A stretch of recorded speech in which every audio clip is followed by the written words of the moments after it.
Hi friends, welcome to RS educations. Guys, ఈరోజు మనం వార్తలో నిలిచినటువంటి అంతర్జాతీయ, జాతీయ మరియు రాష్ట్రీయ అంశాల గురించి అండ్ వార్తలో నిలిచినటువంటి వ్యక్తులు మరియు క్రీడా సంబంధిత అంశాల గురించి ఈరోజు ఈ వీడియోలో మనం డిస్కస్ చేయబోతున్నాం. సో మెయిన్గా కాన్సెప్ట్లోకి వచ్చేద్దాం.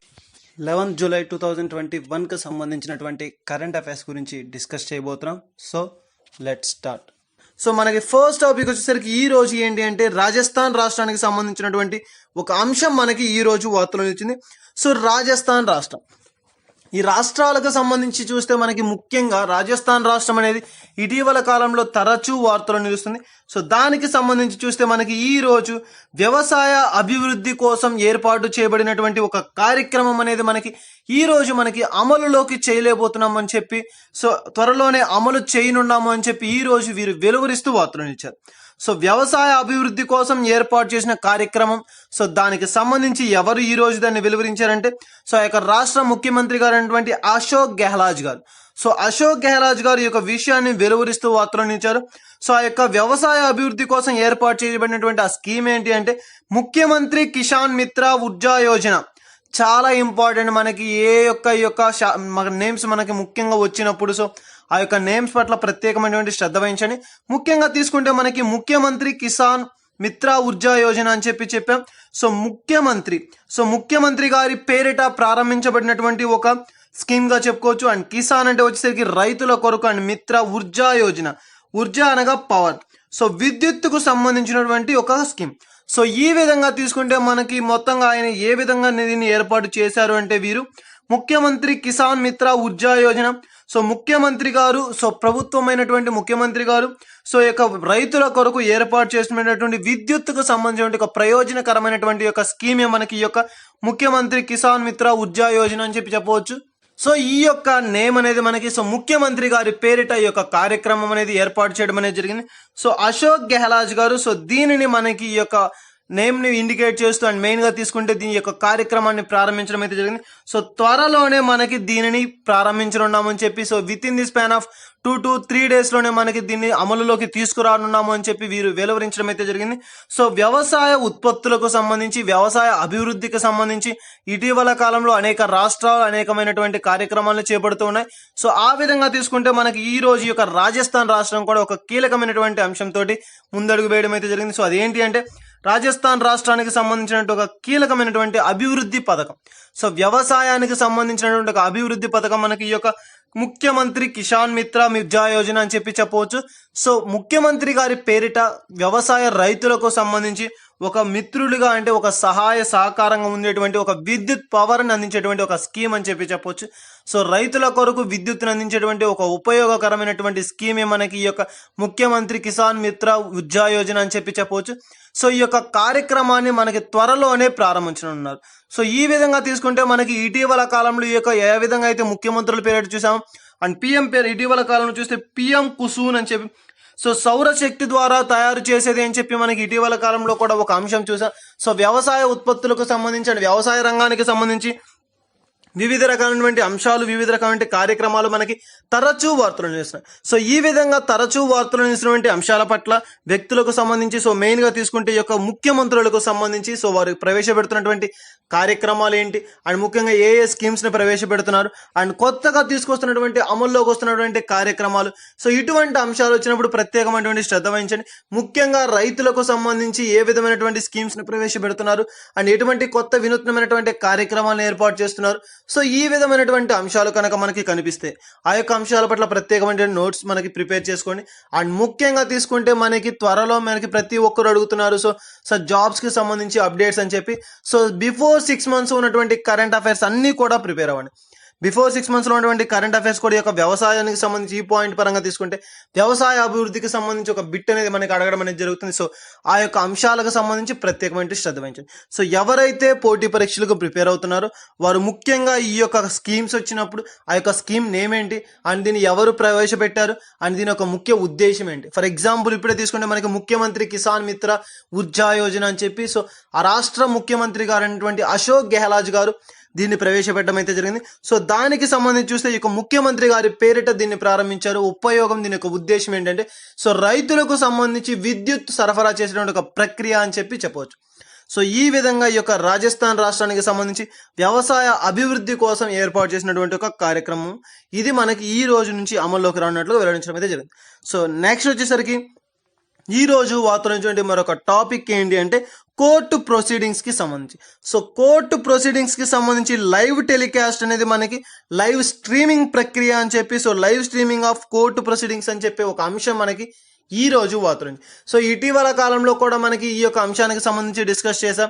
అండ్ మెయిన్ గా తీసుకుంటే లైవ్ ప్రొసీడింగ్, సో చాలా ఇంపార్టెంట్. మన యొక్క లైవ్ ప్రొసీడింగ్ కి సంబంధించి మనకి మెయిన్ గా తీసుకుంటే కోర్టు లోపల ఉన్నటువంటి ప్రతి ఒక్క అంశాన్ని ఏ విధమైనటువంటి తీర్పు అనేది వెలువరిస్తుంది, ప్రతి ఒక్క పౌరుడికి కూడా దాన్ని తెలియపరిచే విధంగా ఈ యొక్క లైవ్ స్ట్రీమింగ్ కార్యక్రమాన్ని, సో దీని యొక్క ప్రొసీడింగ్స్ కి సంబంధించి కోర్టు లోపల జరుగుతున్నటువంటి ఆ ప్రొసీడింగ్స్ కి సంబంధించి లైవ్ స్ట్రీమింగ్ ప్రక్రియని ఏర్పాటు చేయాలని చెప్పి నిర్ణయించుకోవడం అయితే జరిగింది. సో ఆ విధంగా తీసుకుంటే మనకి ఈ యొక్క కోర్టు ప్రొసీడింగ్ కి సంబంధించి లైవ్ స్ట్రీమింగ్ అని చెప్పి ఒక ప్రక్రియ, ఒక అంశం అనేది మనకి ఈ రోజు వస్తుంది. సో మొట్టమొదటిసారిగా ఈ యొక్క లైవ్ స్ట్రీమింగ్ అని చెప్పి అంశాన్ని ఎవరు రేకెత్తించారంటే మనకి ఒక ఉన్నతమైనటువంటి న్యాయవాది వృత్తిలో ఉన్నటువంటి ఒక వ్యక్తి అయినటువంటి ఒకరు. సో వీరు మనకి దీని గురించి వెలువరించడం అయితే జరిగింది. సో జస్టిస్ ఎన్వి రమణ గారు. సో జస్టిస్ ఎన్వి రమణ గారు మనకి కోర్టులో జరిగేటువంటి ప్రతి అంశానికి సంబంధించి, ప్రతి ఒక్క ప్రొసీడింగ్ కి సంబంధించి జరిగేటువంటి ఒక విషయాలను కావచ్చు, వాదనలు, సో ప్రతి ఒక్కటి కూడా ప్రతి పౌరుడు తెలుసుకోవచ్చు. అది తెలుసుకోవడం అనేది ఆ పౌరుడు యొక్క ప్రాథమిక బాధ్యత, సో ఆ ప్రాథమిక హక్కు అని చెప్పి వెలువరించడం అయితే జరిగింది. సో ఇటీవల కాలంలో చూస్తే జస్టిస్ ఎన్వి రమణ గారు మనకి ఒక ప్రకటన అయితే చేయడం జరిగింది. సో కోర్టులో జరిగే ప్రతి అంశాన్ని తెలుసుకోవడం అనేది కూడా ప్రతి భారతీయ పౌరుడి యొక్క ప్రాథమిక హక్కు. సో ప్రతి పౌరుని యొక్క ప్రాథమిక హక్కు మనకి కోర్టులో జరిగేటువంటి ఒక విషయాలను, ప్రొసీడింగ్స్ అన్నిటిని కూడా తెలుసుకోవడం, సో దానిపై తెలుసుకోవచ్చు అని చెప్పి ఒక అంశాన్ని వెలువరించడం అయితే జరిగింది. సో దానికి సంబంధించి సుప్రీంకోర్టు ఈ రోజు ఒక కీలకమైనటువంటి ప్రకటనను వెలువరిస్తూ వార్తలు ఇచ్చింది. చాలా ఇంపార్టెంట్. మనకి ఇటీవల కాలంలో యొక్క కోర్టులకు సంబంధించి చూస్తే తరచూ వార్తలు నిలుస్తున్నాయి. ప్రతి ఒక్క అంశం కూడా కోర్ట్స్ కి సంబంధించి మనకి ఇటీవల కాలంలో ఏ అంశాలు నిలుస్తున్నాయి అండ్ ఏ అంశాలు మనకి వార్తలు నిలుస్తున్నాయి. సో అటువంటి అంశాలు అనేది మనకు వచ్చినప్పుడు ప్రత్యేకమైనటువంటి శ్రద్ధ వహించాలి. ఇటీవల కాలంలో చూస్తే వివిధ రకాలైన కేసుల్లో అండ్ ముఖ్యంగా తీసుకుంటే ఉత్తరాఖండ్ రాష్ట్రానికి సంబంధించి చాలా ఇంపార్టెంట్ సంబంధించినటువంటి ఒక కోర్టు కూడా మనకి నిలవడం అయితే జరిగింది. అండ్ మెయిన్ గా తీసుకుంటే అలహాబాద్ హైకోర్టు అని చెప్పి, అండ్ మెయిన్ గా ఇటీవల కాలంలో ఈ యొక్క స్టేజ్ కి సంబంధించి, వ్యాక్సినేషన్ ప్రక్రియకి సంబంధించి, ఎలక్షన్స్ కి సంబంధించి ఇలా తరచూ వార్తలు నిలుస్తున్నటువంటి అంశాల్లో మనకి ఈ యొక్క హైకోర్ట్స్ అనేది కూడా చాలా ఇంపార్టెంట్ కీ రోల్ అనేది ప్లే చేయడం అనేది జరుగుతుంది. సో కోర్ట్స్ కి సంబంధించి ఏ ఒక్క అంశమైనా సరే వివాదాస్పదంగా నిలిచినా సరే, లేదంటే ఆ కేసు అనేది మనకి ఒక వార్తలు నిలిచేటువంటి అంశంగా నిలిస్తే అటువంటి అంశాల పట్ల ప్రత్యేకమైనటువంటి శ్రద్ధ వహించని. సో మెయిన్ గా తీసుకుంటే ఈ రోజు కాన్సెప్ట్ లోకి వచ్చేస్తే ఒక సుప్రీం కోర్టులో వచ్చినటువంటి ఒక కీలకమైనటువంటి తీర్పు మనకి ఈ రోజు వార్తలు నిలిచింది. సో ఏమని ఇచ్చారు అంటే ప్రస్తుతం ఈ యొక్క కోర్టు ప్రొసీడింగ్ కి సంబంధించి ఒక డ్రాఫ్ట్ గైడ్ లైన్స్ ని విడుదల చేస్తూ వార్తలు ఇచ్చారు. సో డ్రాఫ్ట్ గైడ్ లైన్స్ అని చెప్పి అంటున్నాం అంటే ఇది మనకి ఒక ప్రతి ఒక్క పౌరుడు తెలుసుకోవాల్సిన దీనిని ఈ యొక్క డ్రాఫ్ట్ గైడ్ లైన్స్ ద్వారా, అంటే మనకి ముఖ్యంగా తీసుకుంటే దీన్ని శాశ్వతంగా దీన్ని ఇవ్వడం లేదు కానీ కొంతకాలం పాటుగా దీన్ని వెలువరిస్తూ అండ్ మెయిన్ గా ఈ యొక్క ప్రతి పౌరుడికి కోర్టులో జరిగేటువంటి ఒక ప్రతి అంశాన్ని, కోర్టులో జరిగేటువంటి ప్రతి ప్రొసీడింగ్ ని తెలుసుకునేటువంటి ఒక అవకాశాన్ని మనకి దీని ద్వారా కల్పిస్తున్నారని చెప్పవచ్చు. ఎందుకంటే ముఖ్యంగా తీసుకుంటే ఎవరైతే ఈ సంబంధించి ఈ యొక్క కేసులకు సంబంధించి కావచ్చు, వీటికి సంబంధించి కావచ్చు, ఈ యొక్క న్యాయవాదులకు సంబంధించి చూస్తే ప్రతి ఒక్క పౌరుడి యొక్క బాధ్యత, ప్రాథమిక హక్కు అని చెప్పవచ్చు. సో ఆ యొక్క ప్రాథమిక హక్కుకు భంగం కలగకుండా కోర్టులో జరిగేటువంటి ప్రొసీడింగ్స్ అన్నిటినీ కూడా ప్రతి ఒక్క పౌరుడు కూడా తెలుసుకునే విధంగా లైవ్ స్ట్రీమింగ్ ప్రక్రియను ప్రారంభించనున్నాం. అండ్ అదే విధంగా తీసుకుంటే దాన్ని వీడియోస్ రూపంలో అందించి వివిధ రకాలైన అప్డేట్స్ అనేది ఇవ్వడం జరుగుతుంది. సో ఆ యొక్క వీడియోస్ కూడా ప్రతి 6 నెలలకు ఒకసారి, సో 6 నెలల వరకు కూడా మనకి ఆ యొక్క వీడియోస్ అనేది అలానే ఉంచడం అనేది జరుగుతుంది. సో అప్లోడెడ్ అనేది ఆఫ్లైన్ లో మనకి ఉంచడం అనేది జరుగుతుంది. సో లైవ్ ప్రొసీడింగ్ కి సంబంధించి ఏ కేసుకైనా సరే, ఏ యొక్క వివాదాలైనా సరే ప్రతి ఒక్క అభ్యర్థి తెలుసుకునే విధంగా, ప్రతి ఒక్క పౌరుడు తెలుసుకునే విధంగా తన ప్రాథమిక హక్కులకు భంగం కలగకుండా ఉండేందుకు గాను ఈ యొక్క తీర్పును ఈ రోజు మనకి ఒక సుప్రీంకోర్టు వెలువరిస్తూ వార్తలు ఇచ్చింది. సో చాలా ఇంపార్టెంట్ మనకి ఈ యొక్క వివరాలకు సంబంధించి చూస్తే లైవ్ ప్రొసీడింగ్ అని చెప్పి ఇటీవల కాలంలో హైకోర్ట్స్ కి సంబంధించి సుప్రీం కోర్ట్స్ కి సంబంధించి ఒక యాప్స్ కూడా మనకి తయారు చేయడం అయితే జరిగింది. ఎందుకంటే ఈ యాప్స్ ద్వారా ముఖ్యంగా తీసుకుంటే కోర్టులో జరిగేటువంటి ఏ యొక్క కేసుకి సంబంధించి అయినా సరే ఎంతవరకు వచ్చింది అండ్ దాని యొక్క అప్డేట్స్ ఏంటి, ఫ్యూచర్ అప్డేట్స్ ఏంటి, ఎలా ఉన్నాయి, దానికి సంబంధించిన పూర్తి వివరాలను విశ్లేషించేటువంటి ఒక యాప్ ని కూడా కనుగొని వార్తలు నిలిచారు. ఒక యాప్ ని కూడా ప్రవేశపెట్టారు అండ్ అది కూడా మనకి చూస్తే అన్ని మనకి టోటల్ గా తెలుగుతో సహా అన్ని లాంగ్వేజెస్ లో కూడా మనకి ప్రతి ఒక్కరికి అర్థమయ్యే విధంగా ప్రతి ఒక్క భాషలో కూడా దాన్ని తీసుకురావడం అయితే జరిగింది. సో ఈ విధంగా ప్రతిసారి కూడా మనకి ఇటీవల కాలంలో తరచూ వార్తలు నిలుస్తున్నటువంటి అంశాల్లో మనకి యొక్క హైకోర్టుకి సంబంధించినటువంటి అంశాలు కూడా ఉండడం అయితే జరుగుతుంది. సో ఈ రోజు తీసుకుంటే మనకి ఈ యొక్క డ్రాఫ్ట్ గైడ్ లైన్స్ ని సుప్రీంకోర్టు విడుదల చేస్తూ వార్తలు ఇచ్చింది. సో ప్రతి ఒక్క పౌరుడు కూడా తెలుసుకునే విధంగా లైవ్ స్ట్రీమింగ్ ప్రక్రియను ఏర్పాటు చేశాం. అండ్ అదే విధంగా తీసుకుంటే ఆ వీడియోస్ ని సిక్స్ మంత్స్ అనేది మనకి అప్లోడ్ చేసి అలానే ఉంచడం అయితే జరుగుతుంది. సో ప్రతి ఒక్కరు కూడా చూడవచ్చు అండ్ దాంట్లో జరిగేటువంటి ప్రతి ఒక్క యాక్షన్ కి సంబంధించి ఏం జరుగుతుంది, ఆ యొక్క ప్రొసీడింగ్ ఏంటి, ఏ విధంగా జరుగుతుంది అనే ప్రతి ఒక్క అంశానికి సంబంధించి పూర్తి విశ్లేషణ అక్కడ మనకి ప్రొవైడ్ చేయడం అయితే జరుగుతుంది. సో మెయిన్ గా తీసుకుంటే మనకి ఈ యొక్క లైవ్ స్ట్రీమ్, సో ఈ యొక్క లైవ్ స్ట్రీమింగ్ అనే ప్రాసెస్ అనేది మనకి రావడానికి గల కారణం ఏంటి అండ్ ఈ అంశాలు తెరలేపినటువంటి ఒక కేసు గురించి చూద్దాం. సో చాలా ఇంపార్టెంట్ మనకి ముఖ్యంగా అభ్యర్థులు గమనించాలి. ఎవరైతే పోటీ పరీక్షలకు ప్రిపేర్ అవుతున్నారో వారు ఎక్కువగా మనకి ఏ విధంగా బిట్స్ అనేది అడగడం జరుగుతుందంటే ఈ యొక్క అంశానికి సంబంధించి ఒక లైవ్ స్ట్రీమింగ్ అంశానికి సంబంధించి తెరలేపినటువంటి ఒక కేసు ఏంటి అంటే Swapna Tripathi versus supreme court of India. చాలా చాలా ఇంపార్టెంట్ మనకి ప్రతి ఒక్కసారి కూడా ఒక కాంపిటేటివ్ పరంగా ఎక్కువగా కూడా ఒక కోర్టుకి సంబంధించి చూస్తే ఈ బిట్ అనేది మనకు ఉండడం జరుగుతుంది. సో 2018లో ఉన్నటువంటి ఒక కేసుకి సంబంధించిన ఒక అంశం మనకి ఈ యొక్క లైవ్ స్ట్రీమింగ్ ప్రక్రియకు సంబంధించి వివాదాస్పదంగా మారడం అయితే జరిగింది. Swapna Tripathi versus supreme court of ఇండియాకి సంబంధించిన ఒక కేసులో మనకి ఈ యొక్క తీర్పును వెలువరించడం అయితే జరిగింది. సో లైవ్ స్ట్రీమింగ్ ప్రక్రియ ద్వారా ప్రతి పౌరుడు కూడా ఆ యొక్క కోర్టు ప్రొసీడింగ్స్ ని తెలుసుకునే విధంగా ఈ యొక్క కేసు ద్వారా మనకి ఆ రోజు మనకి యొక్క అంశం అనేది రేకెత్తించడం అయితే జరిగింది. సో దానికి సంబంధించి జస్టిస్ ఎన్వి రమణ గారు కూడా ఇటీవల కాలంలో చెప్పారు. సో లైవ్ ప్రొసీడింగ్ అనేది ప్రతి ఒక్క భారతీయ పౌరుడి యొక్క హక్కు, సో ప్రాథమిక హక్కు కనుక ప్రతి ఒక్కరూ కూడా చూడవచ్చు అని చెప్పే ఉద్దేశంతో సో దానికి సంబంధించి ఈ రోజు సుప్రీంకోర్టు ఇచ్చినటువంటి ఒక కీలకమైనటువంటి తీర్పు వెలువరించడం అయితే జరిగింది. అండ్ ఇది త్వరలోనే ఒక చట్ట రూపం దాల్చబోతుంది. సో ఈ యొక్క దీన్ని మొత్తంగా చూసుకుంటే మనకి ఇక డ్రాఫ్ట్ గైడ్ లైన్స్ ద్వారా ఫాలో అప్ చేసిన తరువాత దీన్ని చట్ట రూపం దాల్చేటువంటి ఒక చట్టంగా కూడా త్వరలో చేస్తారు అనుకోవచ్చు. సో ఈ విధంగా తీసుకుంటే మనకి ఈ యొక్క లైవ్ ప్రొసీడింగ్ కి సంబంధించి court streaming of live proceeding కి సంబంధించినటువంటి ఒక కీలకమైనటువంటి అంశం సుప్రీంకోర్టు వారు ఇచ్చినటువంటి ఒక కీలకమైనటువంటి తీర్పు మనకి ఈ రోజు వార్తనొచ్చు. సో ముఖ్యంగా తీసుకుంటే హైకోర్టులకు సంబంధించి సుప్రీం కోర్ట్స్ కి సంబంధించి న్యాయవాదులను నియమించేటువంటి అంశాలతో కానీ వివిధ రకాలైనటువంటి కేసులతో కానీ వివాదాస్పదమైనటువంటి అంశాలతో కానీ ఇటీవల కాలంలో తరచూ కూడా మనకి హైకోర్టు అండ్ సుప్రీంకోర్టుకు సంబంధించిన అంశాలు వార్తల్లో నిలుస్తూనే ఉన్నాయి. సో అటువంటి అంశాలు కానీ అటువంటి విషయాలు కానీ మనకు వచ్చినప్పుడు వాటిపైన ప్రత్యేకమైనటువంటి శ్రద్ధ వహించండి. ముఖ్యంగా ఈ యొక్క కోర్టు అప్డేట్స్ కి సంబంధించి సో ఏ కేసులో మనకి ముఖ్యంగా దీన్ని ఏర్పాటు చేశారు, అంశం ఆధారంగా ఏ కేసు ఆధారంగా దీన్ని విలువరించడం అయితే జరిగింది. సో ఇటువంటి అంశాలు వచ్చినప్పుడు ప్రత్యేకమైనటువంటి శ్రద్ధ వహించండి. సో ఇది మనకి ఈ రోజు వార్తలు లైవ్ టెలికాస్టింగ్ కి సంబంధించి live streaming of court proceedings అని చెప్పి ఒక అంశంతో మనకి ఈ రోజు యొక్క సుప్రీంకోర్టు చేసినటువంటి కీలకమైనటువంటి తీర్పు వార్తలు మరొక ఇంపార్టెంట్ థింగ్ ఏంటి అంటే హెల్ప్ లైన్. సో ఒక హెల్ప్ లైన్ అనేది మనకి వార్తలో నిలిచింది. చాలా ఇంపార్టెంట్ మనకి ఇటీవల కాలంలో కూడా మనకి చిల్డ్రన్ స్కీమ్స్ కి సంబంధించి, చిల్డ్రన్ వెల్ఫేర్స్ కి సంబంధించి అండ్ వృద్ధులకు సంబంధించి వివిధ రకాలైనటువంటి కార్యక్రమాలు, వెల్ఫేర్ స్కీమ్స్ మనకి వార్తలో నిలుస్తున్నాయి అండ్ హెల్ప్ లైన్స్ కూడా మనకి వార్తలో నిలుస్తున్నాయి. సో తరచూ మనకి ఈ యొక్క హెల్ప్ లైన్స్ అనేది ఇటీవల కాలంలో కరోనా కాలంలో కోవిడ్ కి సంబంధించి యాప్స్ ద్వారా కావచ్చు, వాటిని మోటివేట్ చేసే ప్రక్రియలో కావచ్చు, వారి యొక్క నిత్యావసరాలను తీసే విషయంలో కావచ్చు, హోమ్ ఐసోలేషన్ ప్రక్రియ, సో ఇటువంటి అంశాలతో మనకి తరచూ కూడా ఈ యొక్క హెల్ప్ లైన్స్ అనేది వార్తలో నిలుస్తున్నాయి. సో ఆ విధంగా తీసుకుంటే ఈ రోజు మనకి ఒక ముఖ్యమైనటువంటి అంశానికి సంబంధించి హెల్ప్ లైన్ అనేది వార్తలో నిలిచింది. ఇటీవల కాలంలో ఎక్కువగా కూడా మనకి దేశంలో చెలరేగుతున్నది ఏంటి అంటే సైబర్ క్రైమ్స్. సో ఈ యొక్క సైబర్ క్రైమ్స్ కి సంబంధించినటువంటి ఒక హెల్ప్ లైన్ జనరల్ గా మనకి ముఖ్యంగా తీసుకుంటే చదువుకున్న వారు కూడా ఎక్కువ శాతం మోసపోతున్నారని చెప్పవచ్చు. సో నిరుద్యోగులు ఎవరైతే నిరక్షరాస్యులు ఉంటారో వారికంటే కూడా అక్షరాస్యులు అంటే చదువుకున్నటువంటి వారు ఎక్కువ శాతం మోసానికి గురవుతున్నారని చెప్పి ఒక సర్వే ద్వారా ఇటీవల కాలంలో వెల్లడించడం అయితే జరిగింది. సో వీరైతే మనకి ఏకంగా లక్షలు వేలు కోట్ల రూపాయలు కూడా మనకి వీరు ఈ యొక్క వీటి వల్ల పోగొట్టుకోవడం అయితే జరిగింది. సో ఈ యొక్క సైబర్ కేసెస్ కి సంబంధించి ఒక ముఖ్యమైనటువంటి హెల్ప్ లైన్, ఒక టోల్ ఫ్రీ నెంబర్ మనకి ఈ రోజు వార్తలో ఇచ్చింది. చాలా ఇంపార్టెంట్, మనకి ప్రతి ఒక్కరు కూడా ఈ యొక్క నెంబర్ని నోట్ చేసుకోండి. ఎందుకంటే మనకి సైబర్ క్రైమ్స్ అనేది, సైబర్ నేరాలు అనేది మనకి ఇటీవల కాలంలో ఎక్కువగా కూడా పెరిగిపోయాయి. సో దానికి సంబంధించి దాన్ని అరికట్టేందుకు గాను ఒక హెల్ప్ లైన్ మనకి 155260 అని చెప్పి ఒక హెల్ప్ లైన్ మనకి ఈ రోజు వార్తలు ఇచ్చింది. సో దీనిని నిర్వహించేటువంటి సంస్థ ఏది, చాలా important, ministry of home affairs. So ministry of home affairs అనేటువంటి ఒక మినిస్ట్రీ, ఒక మంత్రిత్వ శాఖ దీనిని నిర్వహిస్తుంది.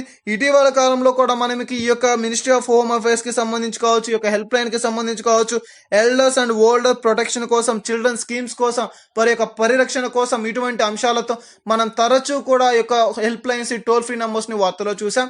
ఈ రోజు వచ్చేసరికి మనకి మరొక ఈ యొక్క సైబర్ కేసెస్ కి సంబంధించినటువంటి హెల్ప్ లైన్ అనేది వార్తలో.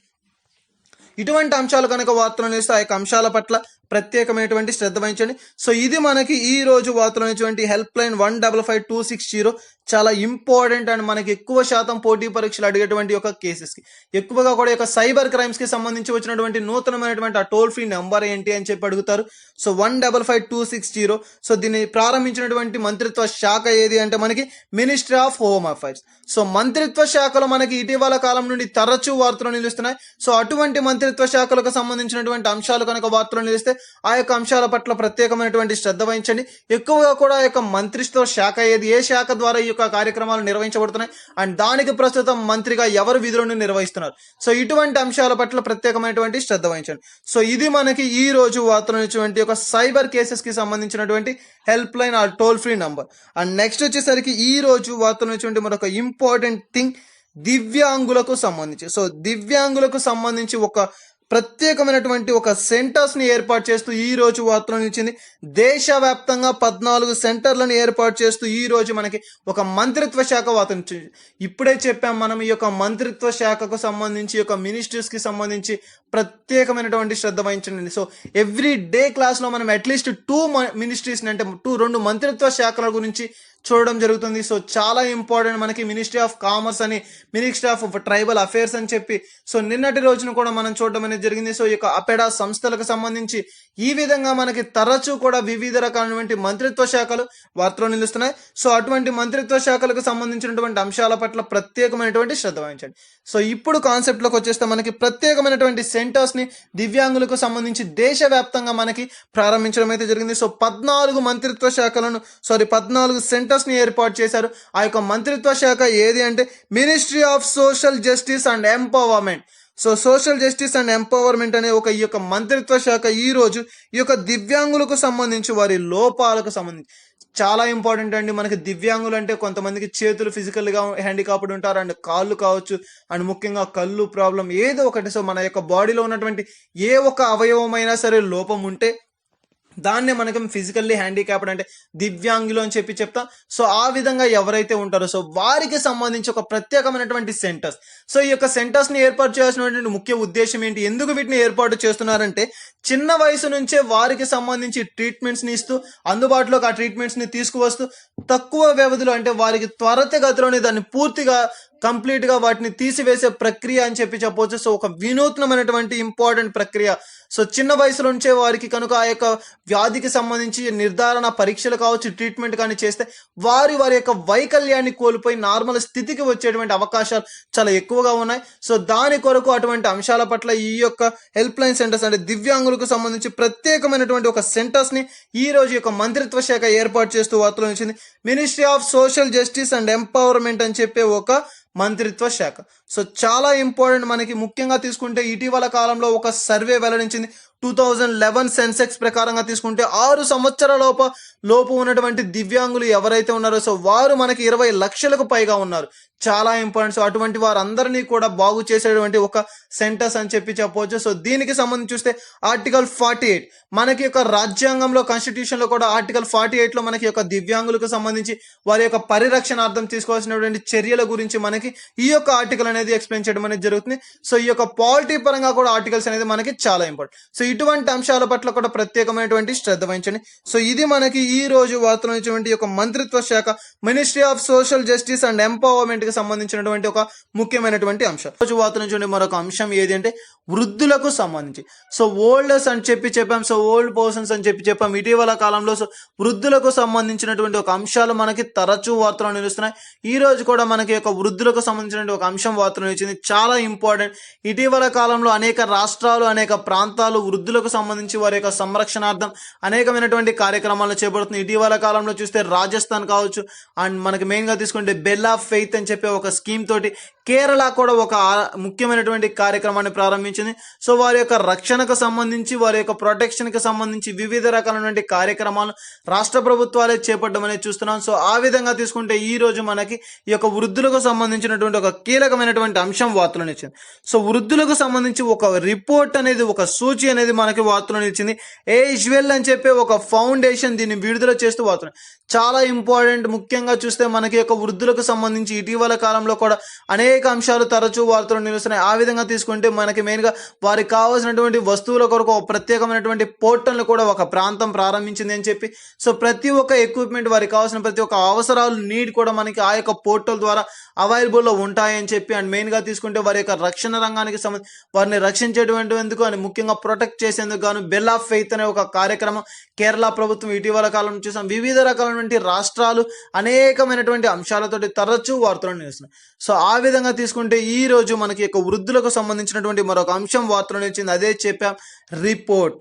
ఒక రిపోర్ట్ మనకి వార్తలో నిలిచింది. సో ఏజ్ వెల్ అని చెప్పి ఒక ఫౌండేషన్, ఒక సంస్థ దీన్ని ప్రారంభించడం అయితే జరిగింది. సో దీని యొక్క ప్రధాన కార్యాలయం ఎక్కడ ఉంది అంటే న్యూఢిల్లీ. ఏజ్ వెల్ ఫౌండేషన్ యొక్క ప్రధాన కార్యాలయం ఎక్కడ ఉంది అంటే మనకి న్యూఢిల్లీ. అండ్ మెయిన్గా ఈ యొక్క సర్వే, సో ఈ యొక్క ఏజ్ వెల్ ఫౌండేషన్ వారు ఒక సర్వే చేశారు. దాని యొక్క ఆధారంగా తీసుకుంటే ఇప్పటికీ మనకి యొక్క కరోనా కాలంలో ఈ యొక్క వృద్ధులు ఏ విధమైనటువంటి ప్రభావానికి గురయ్యారు, ఎటువంటి ఎఫెక్ట్ని పొందారు అని చెప్పే అంశంతో 500 మందికి పైగా ఉన్నటువంటి వృద్ధులను పరిశీలించి అధ్యయనం చేసి, సో వారి ద్వారా సేకరించినటువంటి యొక్క అంశాలను ఈ రోజు యొక్క ఫౌండేషన్ అనేది వెలికి తీయడం జరిగింది. సో ఏజ్ వెల్ ఫౌండేషన్ ఒక కీలకమైనటువంటి ప్రకటన మనకి ఈ రోజు వివరిస్తూ వార్తలు ఇచ్చింది. అది ఏంటి అంటే 73% కంటే ఎక్కువ మంది పీపుల్ అనేవారు ఈ యొక్క వివిధ రకాలైన సమస్యలను ఎదుర్కొంటున్నారు అని చెప్పి ఏజ్ వెల్ ఫౌండేషన్ వారు వివరిస్తున్నారు. అండ్ ముఖ్యంగా తీసుకుంటే ఆ యొక్క అంశాలు ఏ అంటే చీత్కారం, చీదర, మనకి మెయిన్గా నిరాశ్రయం కావచ్చు, అండ్ మెయిన్గా తీసుకుంటే గృహహింస.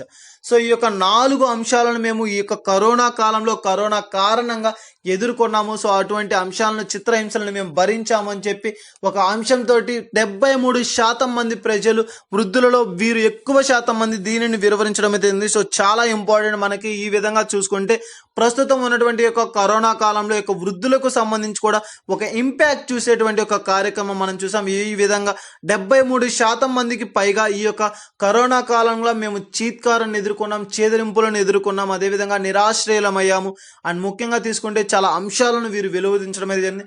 సో ఈ విధంగా మనకి చాలా వరకు కూడా ఎక్కువ శాతం మంది 73% మందికి పైగా ఈ యొక్క 4 అంశాలను మాత్రమే ప్రస్తావించడం అయితే జరిగింది. సో ఈ విధంగా ఈ యొక్క కరోనా కాలంలో మనకి ఈ యొక్క వృద్ధులకు సంబంధించి ఎఫెక్ట్ అవుతున్నారు అంటే మాత్రం ఈ విధంగా తీసుకోవడమే జరిగింది. సో చాలా ఇంపార్టెంట్. వృద్ధాప్యులకు సంబంధించి సంరక్షణ చట్టాలు కావచ్చు, అండ్ ముఖ్యంగా వారికి పరిరక్షించేటువంటి స్కీమ్స్ కావచ్చు, ఇటువంటి అంశాలు కనుక వార్తలు ఇస్తే అటువంటి అంశాల పట్ల ప్రత్యేకమైనటువంటి శ్రద్ధ వహించండి. అండ్ ఇది మనకి ఈ రోజు వార్తలు ఇచ్చినటువంటి ఒక ముఖ్యమైనటువంటి వృద్ధులకు సంబంధించినటువంటి అంశం. అండ్ నెక్స్ట్ మరొక న్యూ ఇన్నోవేషన్ మనకి ఈ రోజు వార్తలు ఇచ్చింది. చాలా important innovation, invention. So invasion అనే చెప్పే ఒక అంశం మనకి ఈ రోజు వార్తలు ఇచ్చింది. యూరోపియన్ స్పేస్ ఏజెన్సీ వారు ఒక అధ్యయనం కోసం ప్రారంభించినటువంటి ఒక సంస్థ. చాలా ఇంపార్టెంట్. మనకి ఇటీవల కాలంలో రష్యా చూసామండి, అదేవిధంగా చైనా వివిధ రకాలైనటువంటి కార్యక్రమాలతో ఓన్ స్పేస్ సెంటర్స్ ని స్టార్ట్ చేయాలన్నటువంటి అంశంతో టోటల్గా మనకి ఓన్ స్పేస్ సెంటర్ అనే ఒక అంశం ఆధారంగా వీరు ఒక అంతరిక్షంలో వివిధ రకాలైనటువంటి రాకెట్స్ని పంపించడం, ప్రయోగాలు ప్రారంభించడం, అనేకం చేయడం అనేది చూసాం. ఆ విధంగా తీసుకుంటే ఈ రోజు మనకి ఈ యొక్క ఎన్విజన్ అని చెప్పే ఒక కార్యక్రమంతో యూరోపియన్ స్పేస్ సెంటర్ వారు దీన్ని ఇనాగ్రేట్ చేయడం జరిగింది. సో ఓన్ స్పేస్ సెంటర్ అనేది ఏ విధంగా అయితే చైనా వారు ప్రారంభించారు, వీరు న్యూ విజన్ ఇన్నోవేషన్ అని చెప్పే యూరోప్ ఒక స్పేస్ సెంటర్ వారు దీన్ని ప్రారంభించడం అయితే జరిగింది. చాలా ఇంపార్టెంట్ ఒక అధ్యయనంలో భాగంగా. సో దీన్ని ఎప్పటికి పూర్తి చేయనున్నారు అంటే 2030 సంవత్సరం కల్లా ఈ యొక్క అంశాన్ని పూర్తి చేయనున్నాము అని చెప్పి ఒక అంశంతో వీరు వెలువడించడం అయితే జరిగింది. సో ఇది మనకి ఈ యొక్క ఇన్వెన్షన్.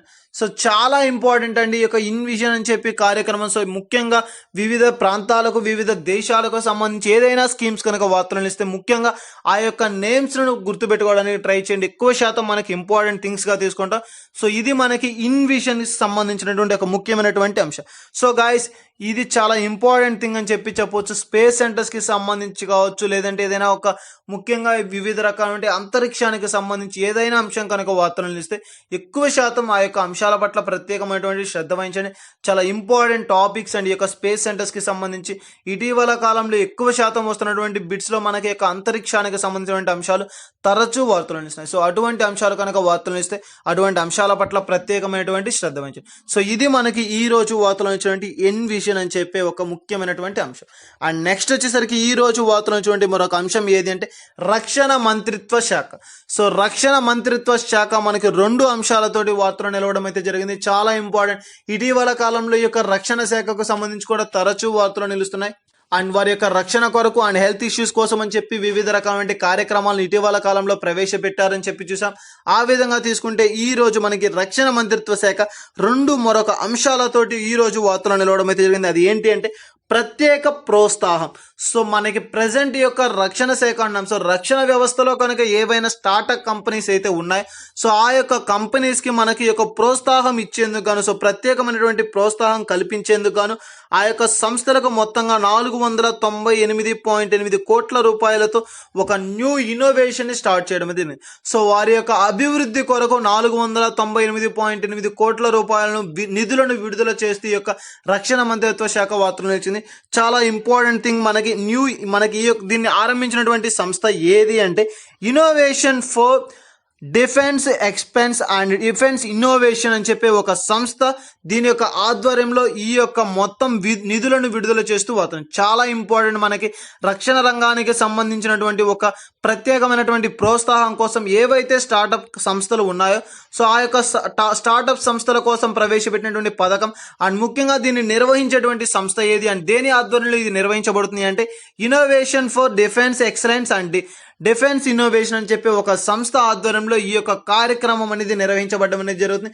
సో ముఖ్యంగా మనకి ఈ యొక్క సంస్థలు కనుక వార్తలు నిలిస్తే అటువంటి సంస్థలకు సంబంధించి ఏ ప్రాంతానికి సంబంధించినటువంటి అంశాల పట్ల ప్రత్యేకమైనటువంటి శ్రద్ధ వహించండి. సో మనకి ప్రత్యేక ప్రోత్సాహం కోసం స్టార్టప్ కంపెనీస్ ఏవైతే ఉన్నాయో, సో ఆ యొక్క స్టార్టప్ కంపెనీస్కి మొత్తంగా 499 కోట్ల రూపాయలను నిధులను విడుదల చేస్తూ ఈ రోజు మనకి ఒక రక్షణ మంత్రిత్వ శాఖ వార్తలు ఇచ్చింది. సో ఇది మనకి ఒక ప్రత్యేకమైన topic. And next second one, ఇందులోనే మనకి ఒక ఇండియన్ అండ్ స్వీడన్ కి సంబంధించినటువంటి ఒక ఒప్పందం. సో ఇండియాకి అండ్ స్వీడన్కి, భారతదేశానికి స్వీడన్ దేశానికి మధ్య జరిగినటువంటి ఒక ఒప్పందం మనకి ఈ రోజు వార్తలు ఇచ్చింది. చాలా ఇంపార్టెంట్. మనకి capitalising opportunities for growth and security. చాలా ఇంపార్టెంట్. మనకి క్యాపిటలైజింగ్ అని చెప్పి చెప్తున్నాం. సో ఆపర్చునిటీ, సో అభివృద్ధి పథకము అండ్ ముఖ్యంగా గ్రోత్. సో ఆ యొక్క దేశాల ప్రక్రియ అనేది ఇంప్రూవ్ అవడం కోసం, సో వారి యొక్క దేశాల భద్రత కొరకు, సో ఈ 2 దేశాల మధ్య కుదిరినటువంటి యొక్క ఒప్పందం మనకి ఈ రోజు వార్తలు వచ్చింది. చాలా ఇంపార్టెంట్ థింగ్. మనకి మెయిన్గా తీసుకుంటే capitalising opportunities for growth and security. So మనకి యొక్క ఇంప్రూవ్మెంట్ అండ్ గ్రోత్ అండ్ మెయిన్గా తీసుకుంటే సెక్యూరిటీ, సో రక్షణ పరమైనటువంటి భద్రత. సో ఈ యొక్క 2 అంశాల ఆధారంగా ఈ యొక్క సంస్థలు తీసుకున్నటువంటి ఒక ఒప్పందం మనకి ఈ రోజు వార్తలు వచ్చింది. అండ్ మెయిన్ థింగ్ తీసుకుంటే సొసైటీ, మనకి దీన్ని నిర్వహించినటువంటి సంస్థ ఏది అంటే society for Indian defence manufacturing అని చెప్పే సంస్థ. చాలా ఇంపార్టెంట్. ఈ యొక్క సంస్థలకు సంబంధించి చాలా చాలా ఇంపార్టెంట్. ముఖ్యంగా ఏవైతే ఈ యొక్క ఆర్గనైజేషన్ని డెవలప్ చేయడం కోసం కావచ్చు, లేదంటే ఎవరి ఆధ్వర్యంలో నిర్వహించబడుతున్న ఈ యొక్క న్యూ ఇన్నోవేషన్స్ అన్నప్పుడు అటువంటి సంస్థలు కనుక వార్తలు ఇస్తే ఆ యొక్క సంస్థల పట్ల ప్రత్యేకమైనటువంటి శ్రద్ధ వహించండి. సో మెయిన్గా తీసుకుంటే society for Indian defence manufacturing అని చెప్పే ఒక సంస్థ. దీని ద్వారా ఇది ఒక నిర్వహించడం అయితే.